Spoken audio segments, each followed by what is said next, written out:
नमस्कार, मैं जितेंद्र जैन और आप देख रहे हैं खबर समय जगत। आइए नजर डालते हैं आज की कुछ ताजा तरीन खबरों। सिवनी में 3 कृषि कानून वापस पर डॉक्टर सिद्धू ने क्या कहा।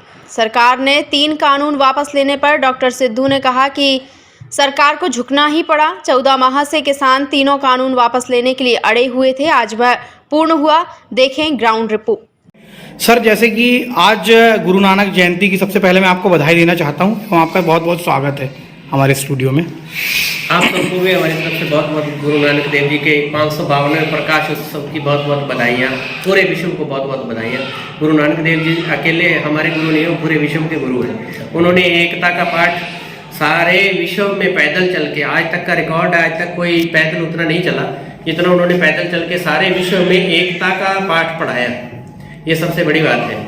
तो वो हमारे अकेले गुरु नहीं और सबके गुरु हैं। और आप सब लोगों को बहुत बहुत लाख लाख बधाइयाँ इस पर्व की। सर, जैसा कि आज बहुत ही सौभाग्यवती दिन है। एक धर्मगुरु जो कि सबको मानव धर्म का पाठ सिखा गए, ऐसे धर्मगुरु की जयंती है। और इस अवसर पे जो कई दिनों से किसान अपनी हक की लड़ाई लड़ रहा था, आखिरकार वो बिल सरकार को पास करनी ही पड़ी। इस विषय में कृपया आप, हम जैसे और भी कई लोगों की आइडियोलॉजी हैं, आप इस विषय में अपनी बातें रखें और प्रशासन से इसमें और क्या संशोधन होना चाहिए, कृपया मार्गदर्शन कीजिए। ये जो भारत देश है इसमें बहुत बड़े बड़े शासक अभी तक राज्य में राज करके चले गए हैं जी। तो हमारा पीछे से रिकॉर्ड उठा के देख लो, जब जब भी दुनिया के ऊपर अत्याचार या कुछ गलत हुआ है इधर जी, तो कुछ ना कुछ तो सामने होके आया है। बिल्कुल। तो मैं अपने आप के समाज को या विशेष ऐसा दर्जे नहीं देना चाह रहा। तो इसमें पूरे किसान लोग जो है वो सब इस चीज को समझ गए थे कि इसमें हमारा नुकसान बहुत ज्यादा है जी। तो ज्यादा नुकसान समझने के कारण कोई भी आदमी सामने इकट्ठा होकर 14 महीने तक अपने घर से, आज मैं या आप या कोई 14 महीने घर से बाहर रह के आप देखें तो आपको पता चलेगा कि कैसे रहा जाता है। हमने ये जो देखा वहाँ पे, मैं 2 बार यहाँ से पंजाब गया हूँ बीच में ये आंदोलन के टाइम में। तो वहाँ मैं लोगों से मिला, देखा और वहाँ के लोगों का भी देखा।